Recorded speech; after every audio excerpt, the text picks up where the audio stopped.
do materialismo. Por isso você deve trabalhar, fazer os seus negócios, tudo, mas não se apegue com este mundo. Não esteja embaraçado com as... Vamos se colocar em pé, somente crer. Bendito é o nome do Senhor.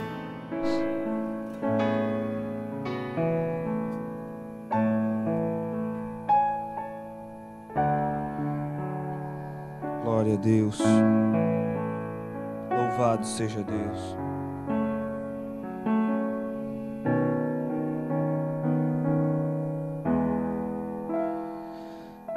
Somente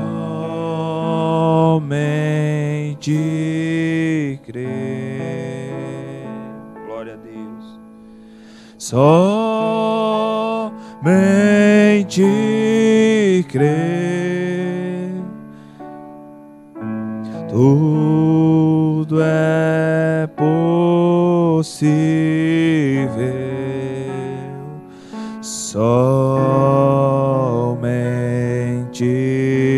crer. Somente crer. Somente crer. Somente crer. Tudo é possível. Somente crer. Cante, nada a temer. Nada temer. Glória a Deus. Nada temer. Tudo é possível. Nada temer. Então vamos receber o evangelista irmão Marcos. Com certeza o Senhor falará conosco.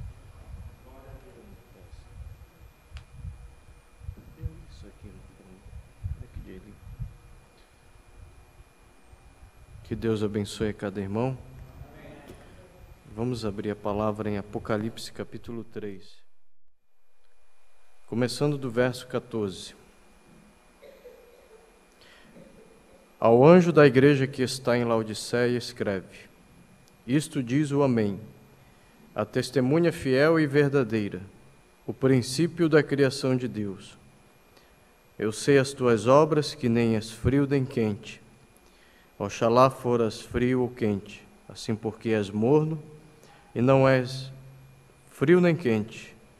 Vomitar-te-ei da minha boca. Como dizes, rico sou e estou enriquecido. Deus falando para esta era, né? E de nada tenho falta. E não sabes que és um desgraçado. Essa palavra desgraçado é uma palavra forte, né? Mas nós vivemos pela graça, né? E quando a pessoa rejeita a graça, se torna um desgraçado, né? Miserável, pobre, cego e nu, aconselho-te que de mim compres ouro provado no fogo, para que te enriqueça, e vestidos brancos para que te vista, e não apareça a vergonha da tua nudez, e que unjas os teus olhos com colírio para que veja. Eu repreendo e castigo a todos quanto amo. Sê, pois, zeloso e arrepende. Eis que estou à porta e bato. Se alguém ouvir a minha voz e abrir a porta, entrarei em sua casa e com ele cearei e ele comigo. Ao que vencer, lhe concederei que se assente comigo no meu trono, assim como eu venci e me assentei com meu Pai no seu trono. Quem tem ouvidos, ouça o que o Espírito diz às igrejas. Amém, amados. Agora eu quero ler com todos os irmãos em Lucas, somente um verso. Lucas capítulo 22.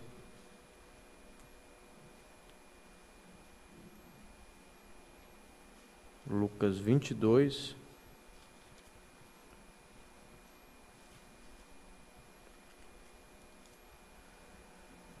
e o versículo 53.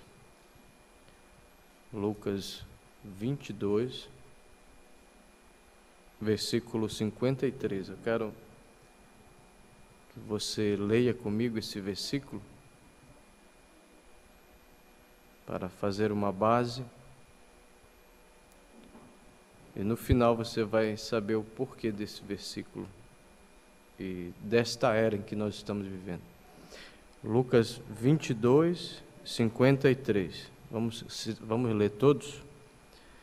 Tenho estado todos os dias convosco no templo. Jesus está falando, né? E não estendestes as mãos contra mim. Mas esta é a vossa hora e o poder das trevas. Vamos ler de novo? Tenho estado todos os dias convosco no templo, e não estendestes as mãos contra mim. Mas esta é a vossa hora e o poder das trevas. Grande Deus, tua palavra ela é viva e eficaz, e mais penetrante do que espada alguma de 2 gumes. Tua palavra penetra até a divisão da alma e do espírito, e de juntas e medulas, e a tua palavra é apta para discernir pensamentos e intenção do coração. Pai, o Senhor conhece cada mente, cada coração. O Senhor sabe o porquê até das batidas do nosso coração. O Senhor tem o controle de todas as coisas. Nossa vida, ela está em tuas mãos. Nosso deitar, nosso levantar. O Senhor sabe de todas as coisas.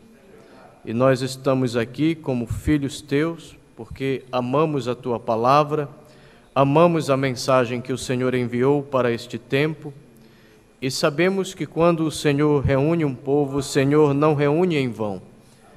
O Senhor reúne para alimentar o seu povo, os seus filhos, porque o Senhor é um pai de família responsável, que cuida da sua família. E nós cremos, Senhor, que nesta manhã o Senhor nos dará o pão da vida, nos dará aquilo que nós temos necessidade para crescermos espiritualmente e para compreendermos e entendermos o tempo em que estamos vivendo.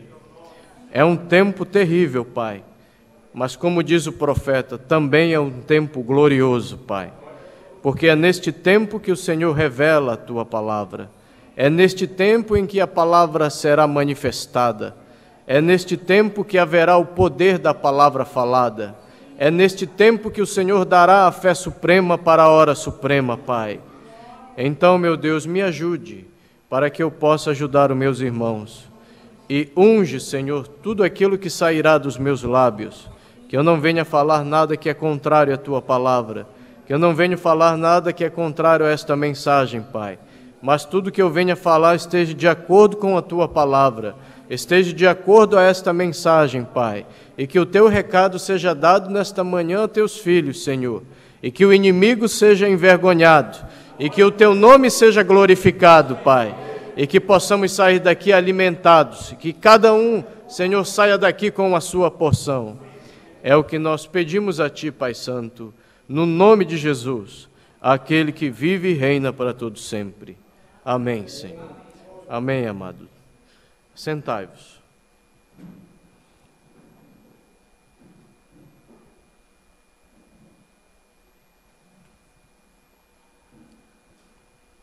Eu quero falar nessa manhã sobre Laodiceia, a última era da igreja, né? Porque nós sabemos que Deus, na Bíblia nós encontramos as 7 eras da igreja. E pela revelação através do mensageiro, nós sabemos que nós estamos na última era. Inclusive, quando a Bíblia fala nos últimos dias, acontecerá nos últimos dias, está apontando para a última era. Porque Deus, Ele não trata com 2 povos ao mesmo tempo, diz o profeta, quando ele veio para os seus, diz a Bíblia, veio para os seus, mas os seus não o receberam, né?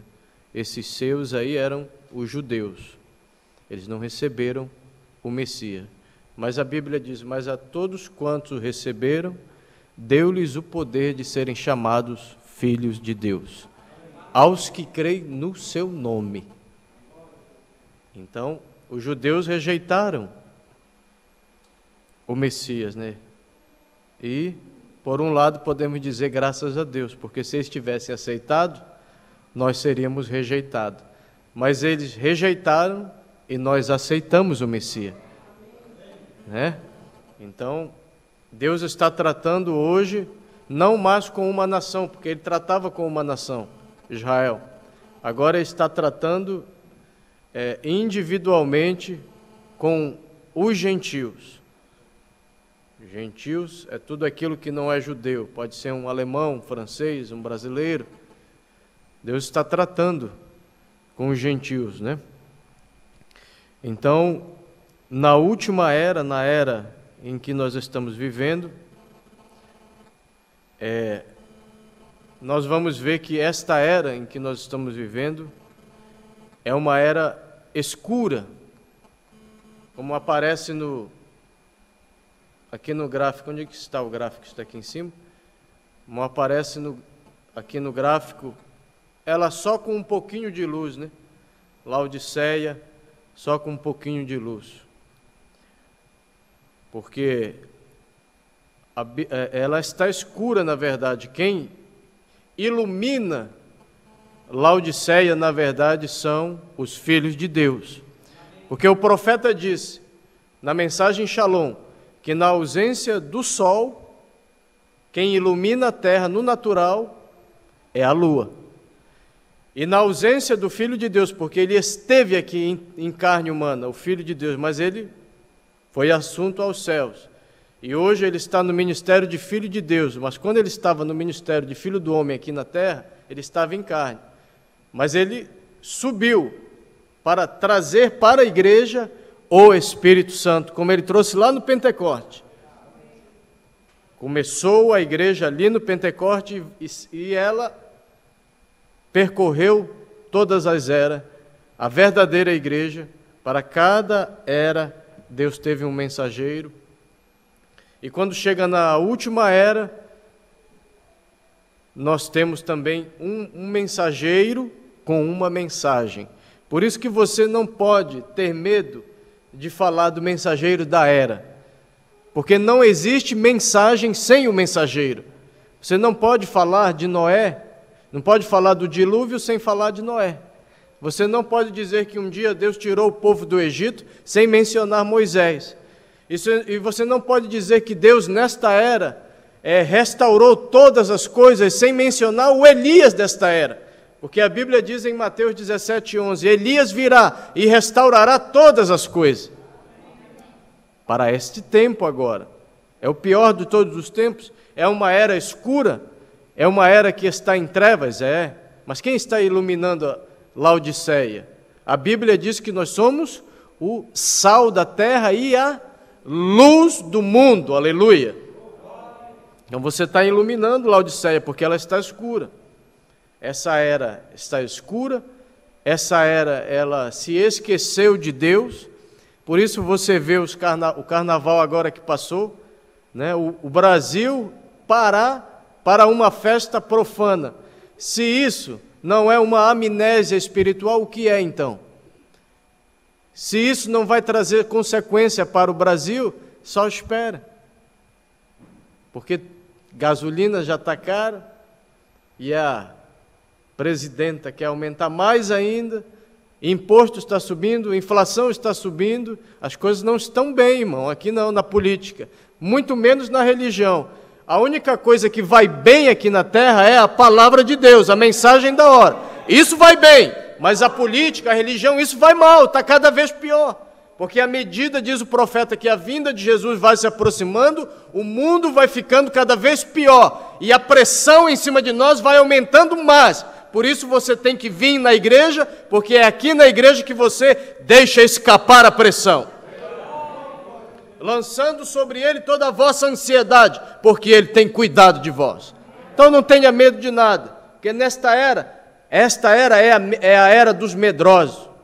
Pode ser um juiz, eu sei porque eu trabalho num condomínio, meu Deus, quando eles chegam, eles olham para mim, mas toda hora olhando no retrovisor, pensando se não tem alguém seguindo eles. É juiz, é advogado, é empresário, eles têm medo não sei do que, eles têm medo da sombra dele. Mas o cristão não tem medo de nada, porque o cristão habita no esconderijo do Altíssimo. O profeta disse que o medo é uma das piores coisas que o diabo pode colocar em uma pessoa. Então não tenha medo de nada.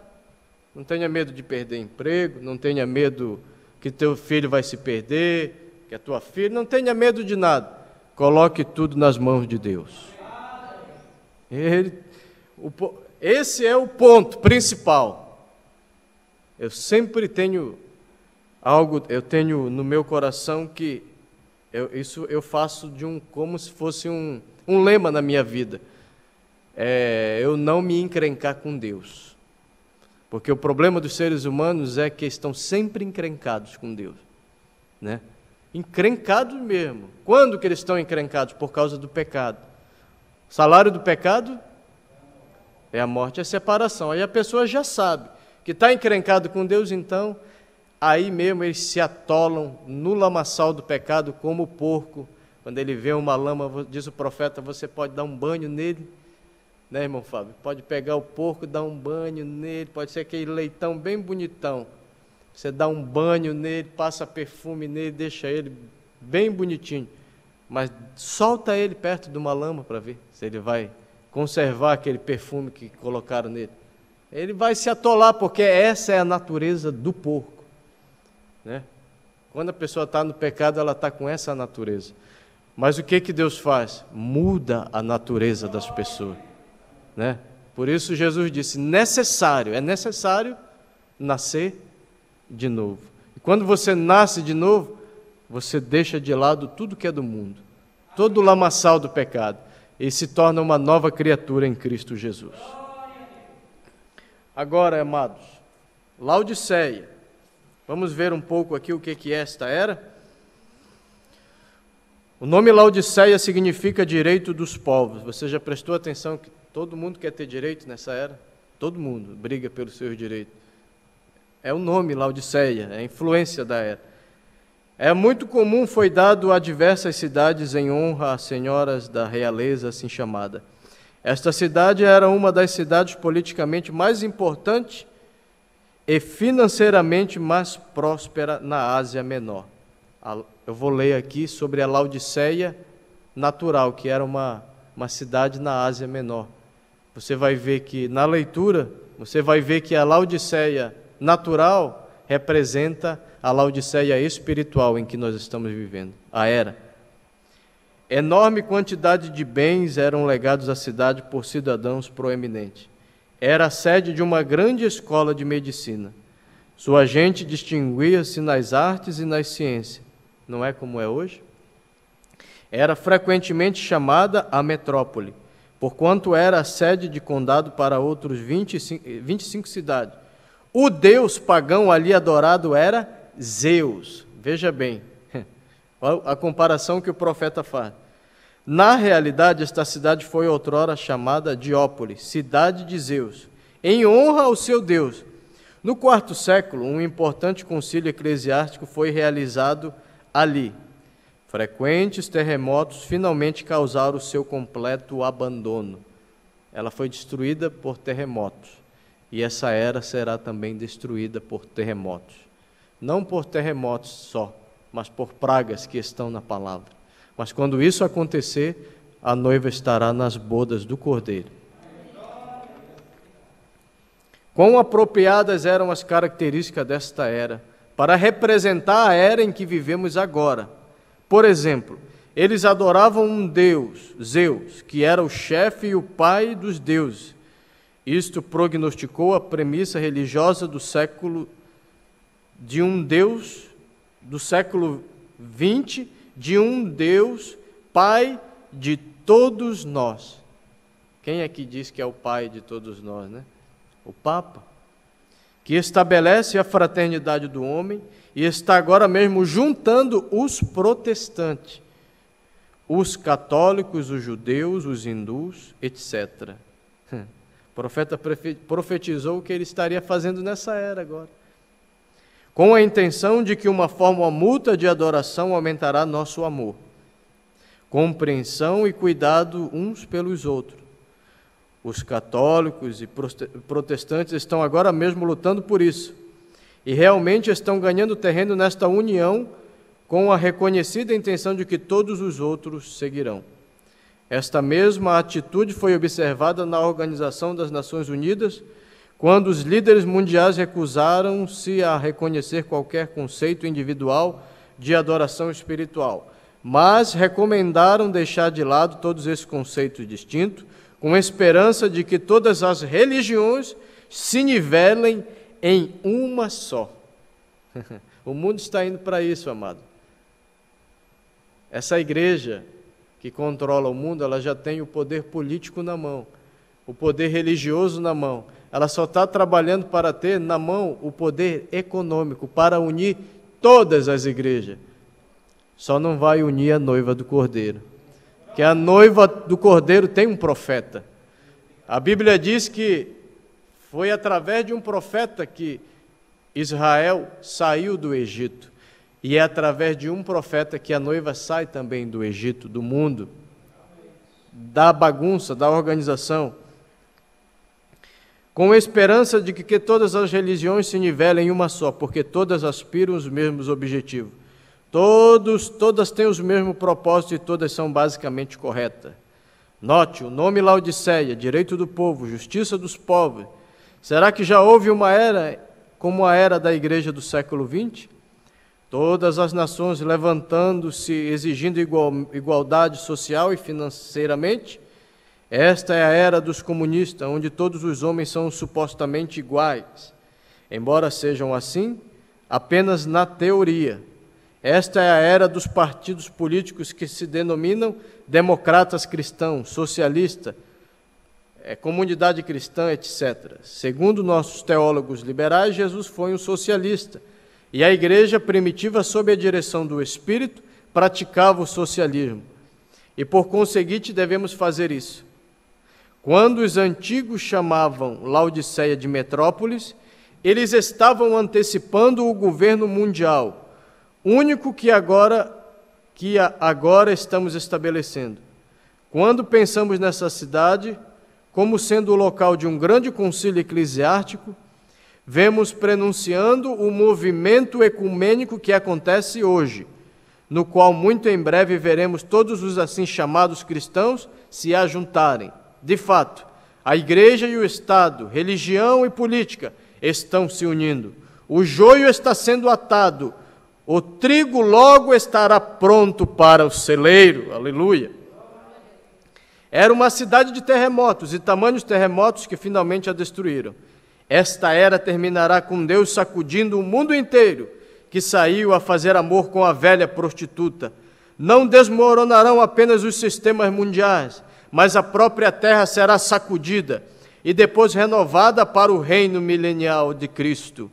A cidade era rica, bem dotada pelos ricos, estava cheia de cultura, ciência abundava. Quão semelhante a hoje! As igrejas são ricas, a adoração é bela e formal, porém fria e morta. A cultura e a instrução têm tomado o lugar da palavra, dada pelo Espírito, e a fé tem sido substituído pela ciência, de modo que o homem é vítima do materialismo. Por isso você deve trabalhar, fazer os seus negócios, tudo, mas não se apegue com este mundo. Não esteja embaraçado com as coisas deste mundo, porque esta era, ela é materialista. E o cristão, ele não é materialista. O cristão, ele é espiritual. Em cada atributo, a antiga Laodiceia acha-se renascida na era de Laodiceia do século XX. Então, amados, essa era em que nós estamos vivendo é uma era que se esqueceu de Deus. O profeta disse que, mesmo a palavra diz, eis que estou à porta e bato. Se ele está batendo, é porque ele está do lado de fora. E se ele está do lado de fora, eu também estou do lado de fora de Laodiceia, e você também está, porque Cristo é palavra. Você estando na palavra, você está fora de Laodiceia. Você não recebe a influência de Laodiceia. Amém, amados? Agora, Laodiceia, ela se esqueceu de Deus. Você pode ver, as pessoas não querem mais saber de Deus, não querem mais saber da palavra, né? Você vai ver ali onde eu li, em Apocalipse capítulo 3, ali na carta de Laodiceia, se você vê as outras eras, nas outras eras Deus faz o quê? Deus elogia, né? Quem já leu todas as eras? Levante a mão. Você lê as eras da igreja, daí Deus faz um elogio para uma era e depois ele repreende, né? Quando chega na era de Laodiceia, você não vê elogio. Por quê? Porque essa era, ela colocou Deus para o lado de fora, e ela está em treva. E Deus não pode elogiar trevas, porque Ele é luz. Então Ele não elogia essa era. O que Ele elogia são os seus filhos que estão nessa era. Amém, amados? Essa, Laodiceia, é a pior de todas as eras. Né? Você vai ali para a Bíblia e você vê o cavaleiro do cavalo branco, cavalo preto, vermelho e amarelo. Quando chega no cavalo amarelo, você vê uma mistura, você vê o inferno seguindo. Isso é a condição espiritual dessa era também, que está influenciado pela a religião misturado com a política, o mundo dentro da religião e essa Babilônia que você está vendo aí fora. Esse é cavalo amarelo, na era de Laodiceia. Isso torna a era escura, cada vez mais escura. Mas o que diz a palavra? No tempo da tarde haverá luz. No entardecer haverá luz. Na última era, porque Paulo foi o apóstolo para a primeira era, pregou a palavra, estabeleceu as igrejas, mas muita coisa ele não revelou. Por quê? Porque conforme Apocalipse 10, 7, nos dias da voz do sétimo anjo, quando ele tocar a sua trombeta, então se cumprirá os mistérios de Deus, como anunciou os seus santos profetas. Muita coisa seria para a última era. É a pior das eras? É, mas também é a melhor. Porque é nessa era que a palavra é totalmente revelada. O irmão Branham não vai vir para revelar mais nada. Ele já veio para revelar a palavra. Dizer que o irmão Branham vai voltar para revelar coisa ainda, chama-se espiritismo, porque é no espiritismo que eles creem que a pessoa vai retornar. Né? Então, na mensagem não existe catolicismo. Catolicismo é adorar o homem. Quando a pessoa passa a adorar o irmão Branham, está sendo católico dentro da mensagem. Quando a pessoa passa a crer que o irmão Branham vai voltar para revelar ainda coisa e para orar pelas pessoas, é espiritismo dentro da mensagem. E quando as pessoas creem que tem que rolar, cair e creem só no falar em língua, e no pular, e no gritar, e só na emoção, isso é protestantismo dentro da mensagem. O que Deus quer? Eu não creio no protestantismo, eu creio no Pentecoste, que é uma experiência com Deus. Pentecostalismo é denominação. Protestantismo é denominação. Agora, Pentecoste é uma experiência com Deus, como aqueles que tiveram lá no Pentecoste, quando o Espírito Santo veio. Agora, emoção não traz o Espírito Santo. Agora, o Espírito Santo te causa uma emoção, que aí você grita, você pula, você se alegra. Aleluia! O profeta veio para posicionar as coisas, para nos fazer equilibrados, porque Deus age de muitas maneiras, e o diabo pega as coisas de Deus para bagunçar a mente das pessoas. Mas Deus não é Deus de confusão, Ele é um Deus que posiciona a sua igreja, que a cada dia prepara ela, porque nós estamos em um campo de batalha. Nós não estamos em um piquenique, diz o profeta. Nós estamos em um campo de batalha, onde os resultados são de vida ou de morte. E eu creio que você está aqui não para sair daqui com morte, mas para sair daqui com vida. Para sair daqui melhor cada dia mais. Pois a igreja é um lugar muito maravilhoso, mas também é um lugar muito perigoso. Na igreja, Ananias e Safira morreram, porque mentiram para o apóstolo Pedro, pensando que estavam mentindo para o homem. Mentir para um ministro de Deus, para um servo de Deus, é a mesma coisa que estar mentindo para Deus. Aleluia! Então, amados, em Laodiceia se encerra o tempo dos gentios. Abra sua Bíblia em Lucas, capítulo 21, versículo 24. Aleluia!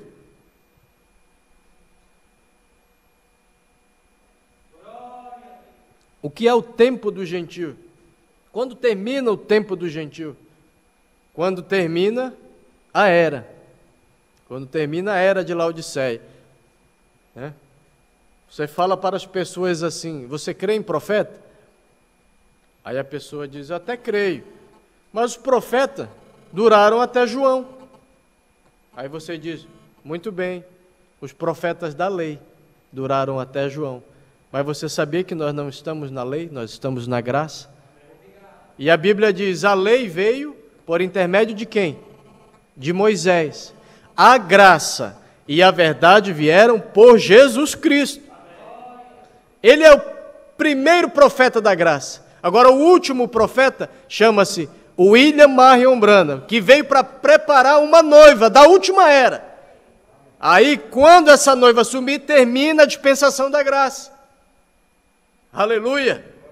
Termina o tempo do gentio. Termina o tempo em que Deus trata com os gentios.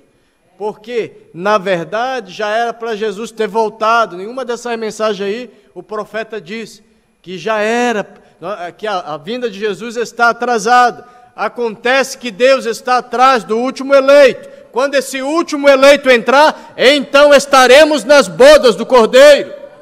Termina o tempo dos gentios. Lucas 21, 24. E cairão ao fio da espada. Quando que isso aconteceu? Quando o general Tito invadiu, diz o profeta lá, Jerusalém, né? Eles rejeitaram a graça, veio o juízo sobre eles, porque eles falaram, cai o sangue desse justo sobre nós, sobre nossos filhos. Aí veio a maldição sobre eles, na primeira era. Aí diz aqui a Bíblia, e cairão ao fio da espada, que o general Tito cercou lá Jerusalém e matou todo mundo. E não deixou ninguém entrar nem sair. Diz a história que eles comiam até os próprios filhos. Porque eles chamaram maldição para ele. Cai o sangue desse justo sobre nós e sobre nossos filhos. O sangue de Jesus não era sangue do judeu, não era sangue de José, não era sangue de Maria, era o próprio sangue criativo de Deus, que perdoa os meus pecados, que perdoa os teus pecados. E cairão ao fio da espada, e para todas as nações serão levados cativos. Quando isso aconteceu? Quando Israel foi disperso para todas as nações, já na primeira era. E Jerusalém será pisada pelos gentios, até que os tempos dos gentios se completem. Amém, amados? Então, quando terminar o tempo dos gentios, então a igreja sobe na última era. Tem muita gente que não sabe que está na última era, mas eu sei, você sabe. Por quê? Por causa de um profeta que enviou, que Deus enviou. E as características desta era, sem dúvida, diz que nós estamos na última era. Né? Essa era de Laodiceia é uma era rica, materialmente. Mas espiritualmente ela é pobre. E você, amado, eu, não devemos... Está dando uma interferência aqui, irmão. Nessa era em que nós estamos vivendo, é uma era rica materialmente. E eu e você não devemos estar lamentando todos os dias, e nem sequer querendo se comparar com os ricos dessa era. Ah, e se eu fosse rico? E se eu tivesse isso? E se eu tivesse aquilo? Olha, tem gente que se fosse rico já teria desviado da igreja. Tem gente que Deus não pode dar muito, e tem gente que Deus pode dar muito. Tem gente que Deus dá muito e a pessoa continua sendo humilde, simples, um cristão genuíno. Mas tem gente que, se Deus enriquecer muito, a pessoa se desvia da igreja. Então, Deus, o que é que Ele dá para ti e para mim? Ele te dá o que você tem necessidade. Ele te dá aquilo que Salomão disse no provérbio: Senhor, não me dei nem a riqueza e nem a pobreza, dá-me somente o meu pão que me é necessário. Porque se o Senhor me der riqueza, eu posso vir a me esquecer do Senhor. Mas também, se o Senhor me der pobreza, eu posso vir a roubar. Então eu vou profanar o teu nome. Então o que Deus quer te dar? O pão que tu precisa, o trabalho que tu precisa, aquilo que tu tem necessidade. Porque a era que nós estamos vivendo é uma era materialista. E se você não cuida, você entra no espírito de Laodiceia. Quando vê, você está materialista. Quando vê, você está frio, está formal, porque é o espírito da era. Mas Deus não te quer frio, não te quer formal, Ele te quer fervoroso, Ele te quer um crente cada dia mais cheio com o seu Espírito Santo. Ele te quer desapegado com as coisas deste mundo, porque é o que diz a palavra: buscai primeiro o reino de Deus e a sua justiça, e todas as demais coisas serão acrescentadas. Então você busca primeiro a Deus, aí Deus te dá tua boa casa, teu carro, não deixa faltar a saúde, não deixa faltar nada para você, porque Ele diz que Ele estaria conosco todos os dias, até a consumação dos séculos.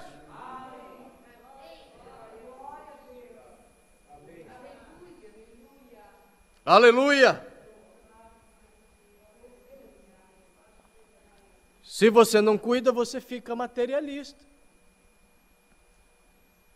Até o pobre, não é só o rico não. Até o pobre pode querer, só estar querendo ficar rico. E essa não é a ideia da era de hoje? Vamos ficar rico, a gente tem que ficar rico. Quer que eu diga uma coisa para você, amado? Você já é uma pessoa rica. Laodiceia é o quê? É desgraçada, né? Não tem. Para muitas pessoas que rejeitam, a graça vem, a desgraça. Mas você não rejeitou a graça. Você aceitou a graça.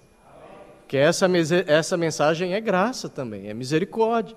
Rejeitar ela, quem conhece, se salva, pastor. Quem conhece essa mensagem e vai para o mundo, segundo a mensagem que nós somos ensinados, não tem salvação. É desgraçado. Mas sobre mim e sobre você ainda repousa a graça de Deus. Laodiceia é desgraçada. Laodiceia é miserável. Sabe que uma pessoa miserável? É triste, né? Ver uma pessoa miserável. Agora, se você está em Cristo, o que Laodiceia é, você não é. Ela não tem, para muitas pessoas não tem graça, mas quem entra em Laodiceia entra em desgraça. Mas quem sai de Laodiceia tem a graça, tem a misericórdia. Ela é pobre, materialmente ela é rica, mas espiritualmente ela é pobre. Talvez você não possa ter muitas riquezas aqui nesse mundo material, mas do outro lado você tem uma casa, como nós cantamos aqui. Eu tenho uma casa naquela cidade, resplandecente, com celeste fulgor, da minha pátria eu tenho saudade, hei de estar com Jesus meu Senhor. O que você não conseguiu aqui, não se preocupe, do outro lado está lá para você. Que o irmão Brana nem imaginava que do outro lado ia estar o cachorro dele lá. Imagina, irmão Severino, um cachorro, Deus deu para ele do outro lado, irmã Carla. Um cavalo, uma poltrona que ele não conseguiu pagar. aqui estava com dívidas e tanta coisa, e era pobre materialmente, mas espiritualmente ele era muito rico, porque ele era o último profeta da dispensação da graça. Aleluia! Então você não pode ter muita coisa material, mas espiritualmente você é rico. Você não é como essa era. Se considere uma pessoa rica. Se considere uma pessoa que está detendo ainda a ira de Deus. Porque a ira de Deus ainda não veio sobre esta terra, sobre este mundo amaldiçoado pelo pecado, por causa de mim, por causa de você, por causa da noivinha que ainda está aqui nessa terra. Porque quando Deus tirar esta noiva, o mundo será palco da grande tribulação. Mas enquanto a noiva está aqui, a ira ainda não veio. Mas quando a noiva sair, a ira vem sobre a humanidade. Amém, amados? É nesta era em que as pessoas se esquecerão de Deus e sofrerão de amnésia espiritual. As pessoas ficarão doidas. Ontem nós estávamos vindo de Blumenau, um homem vestido num vestido apertado, com um saltão. A minha irmã está achando graça, mas é uma coisa para rir mesmo. Mas uma coisa, se você estivesse cruzando a esquina com ele, à noite, no horário que a gente chegou, que horas era, pastor? Aquilo? Quase meia-noite, no outro horário, né? Era quase uma. Tu viu aquilo? Se você visse aquilo, se você estivesse à noite andando, tivesse ido comer um cachorro-quente, irmão Severino, e tu visse aquilo, tu saísse do coque ali, tu desse de cara com aquilo, duvido se tu não dava um pulo. Era a coisa mais horripilante, que lá no Pará eles chamam de curupira, saci-pererê, boitatá, curupira, saci-pererê, perto daquilo, pastor, diga para mim, era mais bonito, né, o saci-pererê, o boitatá, um homem com um salto dessa altura, com um vestido colado no corpo, saindo com uma bolsinha, parece, dá vontade de rir, a gente ri mesmo, mas veja se as pessoas não estão doidas nessa era. Numa hora aquela pessoa poderia ser um pai de família, poderia ter uma esposa, poderia ter filhos, poderia estar na igreja. O gadareno, diz o profeta na mensagem, um maníaco de Gadara. O profeta diz que ele era um pai de família, mas existia milhões de demônios na vida daquele homem. Ele vivia no sepulcro, ele vivia nu, mas ele era um pai de família. Mas quando ele teve o encontro com a palavra, o encontro com Jesus, ele foi liberto, ele vestiu roupa, ele se tornou um pai de família. Aquela pessoa poderia ser um pai de família, poderia ter um encontro com Jesus, poderia ter uma esposa, filho, poderia ser uma pessoa decente. O diabo idiotiza as pessoas, deixa as pessoas doidas, deixa as pessoas vulgar, deixa as pessoas comuns. Quero te dizer que você não é uma pessoa comum, você é uma pessoa especial. Talvez o diabo ponha na tua mente, eu sou só um crente na igreja. Não, você é a noiva do Cordeiro, você é que vai herdar todas as coisas. Mas o que eu estou fazendo, o que você está fazendo, seguir essa mensagem, seguir o caminho estreito, é uma coisa difícil. Fazer o certo, grave isso, isso me ajudou muito. Fazer o certo é algo difícil. Diga comigo, fazer o certo é algo difícil. Agora, fazer o errado, diga comigo de novo, fazer o errado é fácil. Né, Abimael? É fácil. E é só ir para a escola lá. E lá na escola tem muitas escolas, né, para a criançada aprender o que não é para eles aprender, né? E o mundo também tem uma escola para mim. Tem uma escola para você. Você quer aprender? Eu não quero, porque eu já estive no mundo. E eu sei o que é o mundo. Porque sair do mundo é um milagre, irmão. Você pensa? Tem pessoas que morrem nas drogas, morrem na bebida. Traficante, deveu para traficante, não pagou, ele vai lá, pega, mata toda a família. É um inferno. É assim que está o mundo. Pai matando filho, filho matando pai.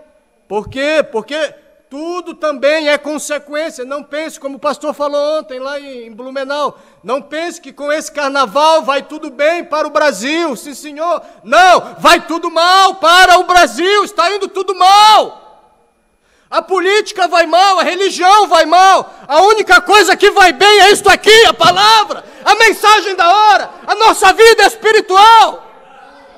Isso aqui vai muito bem, sim, senhor. Porque o céu não está em crise. O céu não é corrupto, como a nossa política é corrupta. O céu não é mundano, como as religiões estão mundanas. Não, não, no céu há amor, no céu há gozo, no céu há paz, no céu há a longanimidade, a benignidade, a bondade. E veja se você não está recebendo isso na sua vida, o amor, o gozo, a paz. Você está recebendo a influência do céu. Aleluia! Por isso você não recebe a influência de Laodiceia. Agora, quando as pessoas rejeitam a palavra, não tem jeito. Receberão a influência dessa era. Entrarão de cabeça em Laodiceia. Aleluia. Então, amados, o que essa era precisa?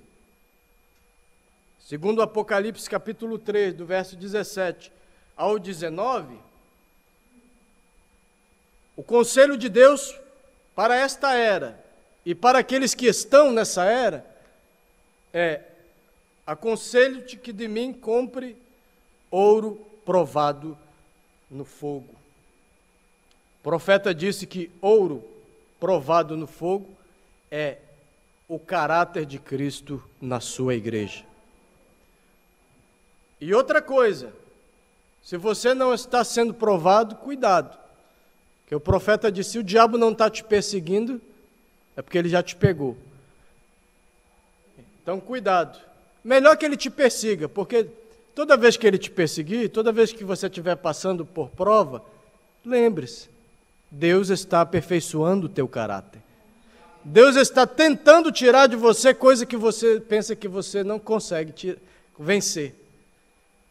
Quero dizer que com essa mensagem você pode vencer, sim, o pecado, o mundo. Porque o profeta disse que com a restauração da palavra viria a restauração do poder. O poder para vencer o pecado, a carne, a influência dessa era.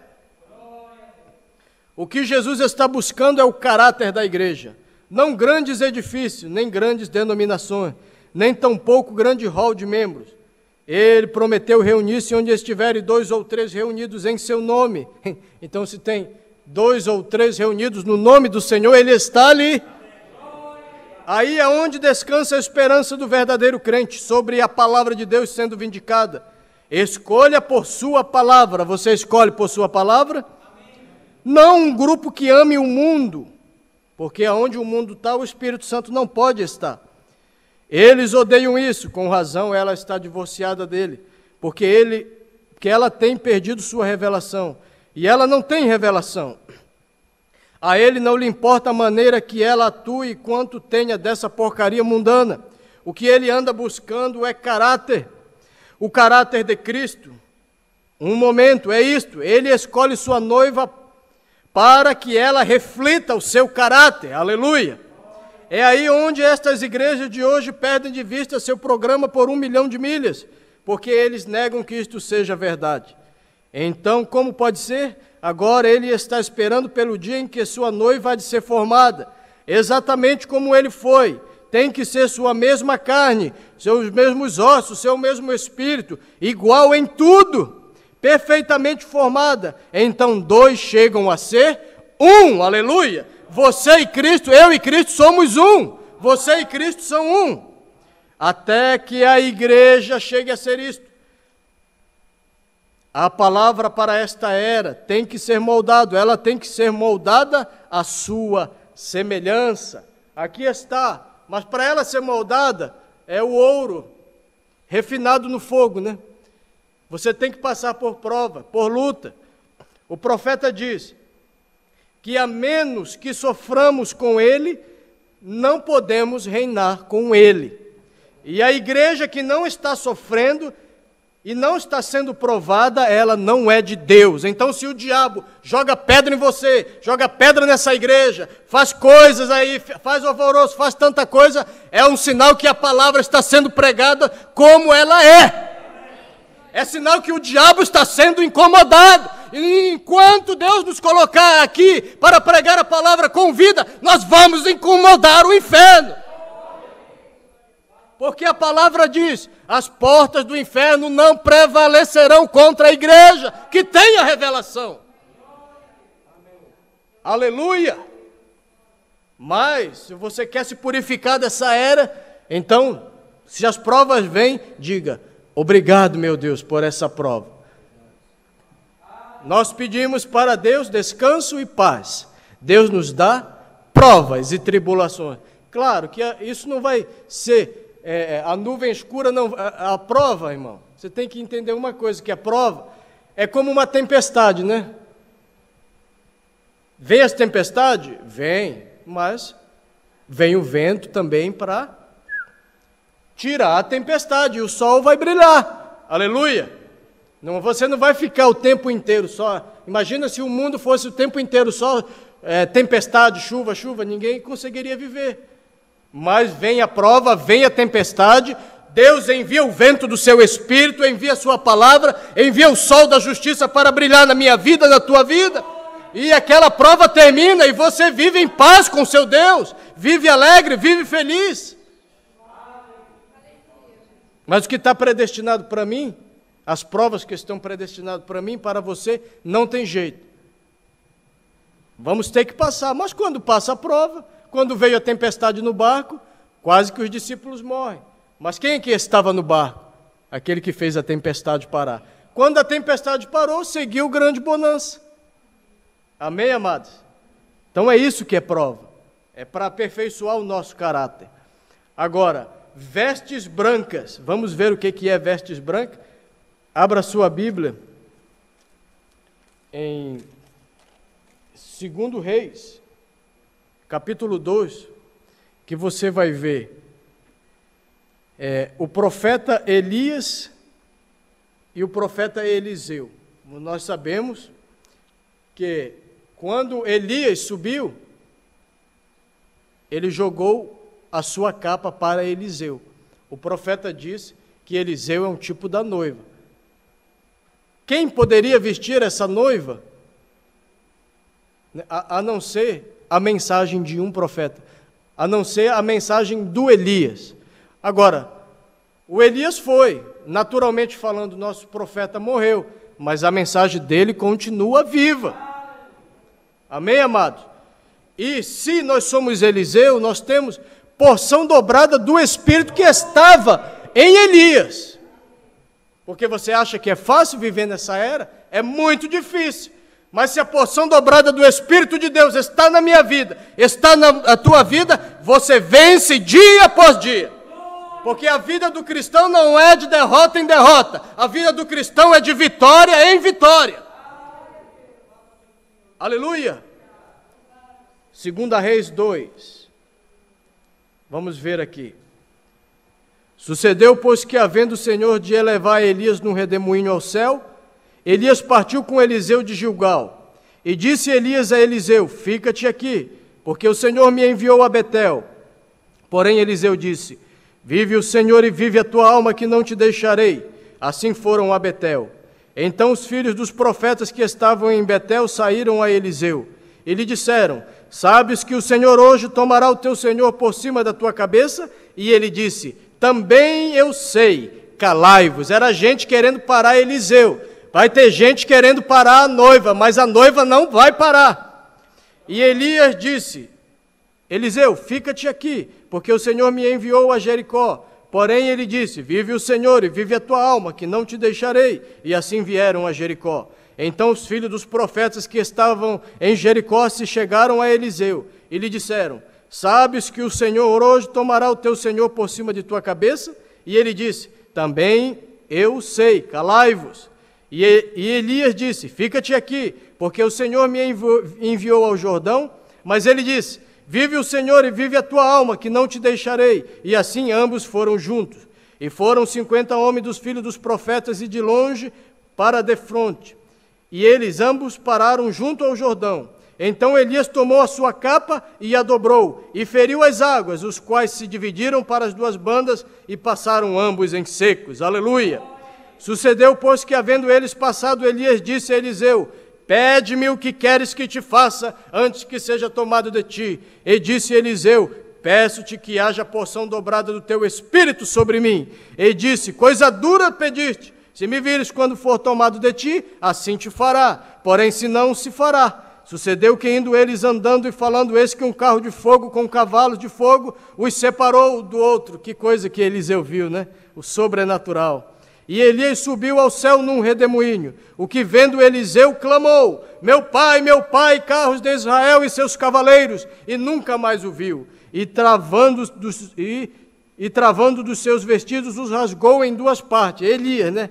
Também levantou a capa de Elias que lhe caíra, e voltou-se, e parou à borda do Jordão. Então, e tomou a capa de Elias que lhe caíra, e feriu as águas, e disse, Eliseu disse, né? Aonde está o Senhor Deus de Elias? Então feriu as águas, e se dividiram elas para uma e outra banda, e Eliseu passou, aleluia. Vendo, pois, os filhos dos profetas que estavam defronte em Jericó, disseram, o espírito de Elias repousa sobre Eliseu. Aleluia! Então o que estava no profeta está agora na noiva. Aleluia! Com o quê? Com porção dobrada do espírito que estava em Elias. Qual era o espírito que estava em Elias? O Espírito Santo de Deus. Esse era o espírito que estava em Elias. No primeiro Elias, porque teve Elias, Eliseu, João Batista, o terceiro. O quarto Elias, o irmão Brana. O quinto Elias vem com Moisés para pregar para os 144 mil, diz o profeta, a mesma mensagem de Pentecoste. Por quê? Os judeus lá não creram na mensagem, ou alguns judeus não creram na mensagem de Pentecoste, mas Elias e Moisés virão para pregar a mesma mensagem, diz o profeta. Então eles vão reconhecer aqueles que eles crucificaram, o Messias, e seus olhos vão se abrir para cumprir a profecia de Zacarias, aleluia! Mas a noiva estará nas bodas do Cordeiro quando isto acontecer. Mas enquanto estamos aqui, estamos sendo provados. Enquanto estamos aqui, a palavra está sendo pregada e ela está nos vestindo. Esse é o conselho de Deus, que você seja provado, compres de mim ouro provado no fogo, que você se vista, que eu me vista, mas também que eu tenha o colírio da revelação. Porque o diabo, em 2 Coríntios 4,4, diz a Bíblia, que o Deus deste século, ele cegou o entendimento dos incrédulos para que não resplandeça a luz do Evangelho. Então, tem muita gente que não consegue ver o que eu vejo, o que você vê, porque não tem o colírio da revelação. Amém, amados? Agora, esse colírio da revelação, o colírio de Deus, é a revelação da palavra trazida pelo sétimo mensageiro. Você sabia? Isso aqui nós já lemos, o pastor já leu, nós já sabemos, mas a palavra de Deus sempre é nova para mim e para você, né? Eu já estou encerrando. Isso aqui que eu vou ler, sobre a revelação, o profeta disse que o diabo ele odeia a revelação, mas nós amamos a revelação. Amém, amados? Só vou ler isso aqui, já estamos encerrando. Esse é o colírio de Deus, né? Nós vimos o ouro provado no fogo, as vestes, e agora nós vamos ver o colírio de Deus, que é a revelação. Tudo dentro da era de Laodiceia. Agora recordem isto, Cristo na verdadeira igreja é uma continuação do livro de Atos. Porém, o livro de Apocalipse mostra como o espírito anticristo entraria na igreja. Desde a primeira era, esse espírito está. As pessoas estão dizendo, o anticristo vai vir, mas o anticristo já estava na primeira era. Entraria na igreja e a contaminaria, tornando-a morna, formal e impotente.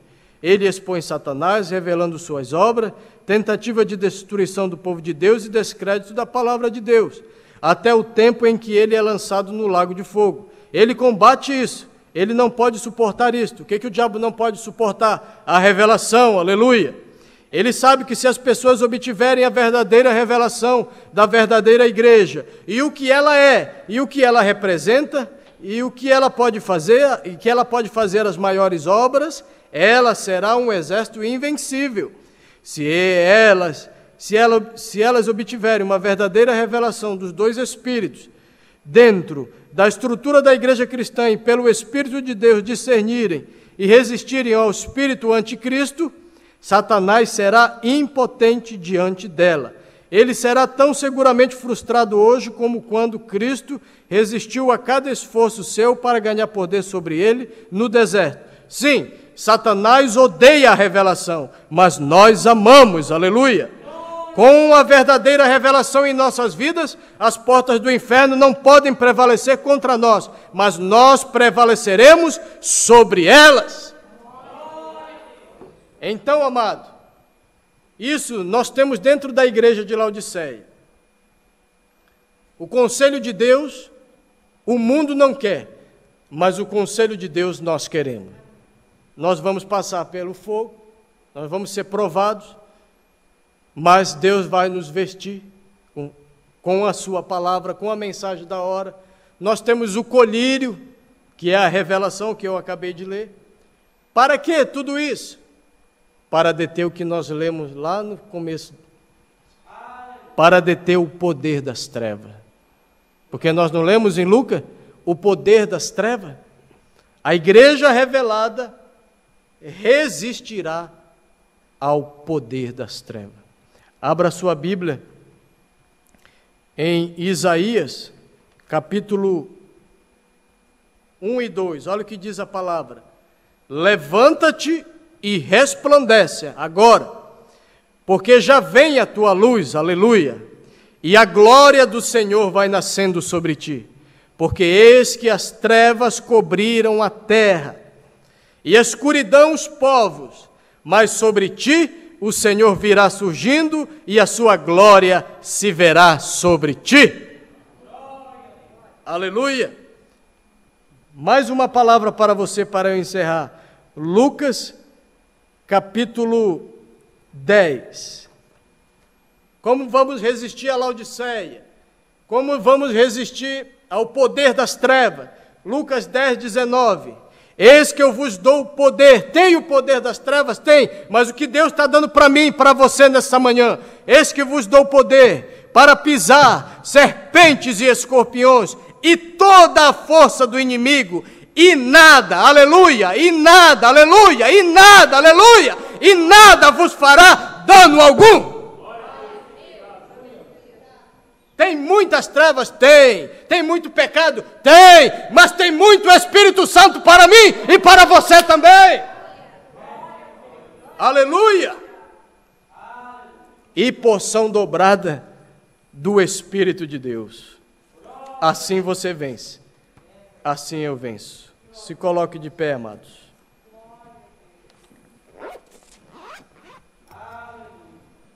Pastor Jorge, que Deus abençoe a cada irmão. No nome de Jesus.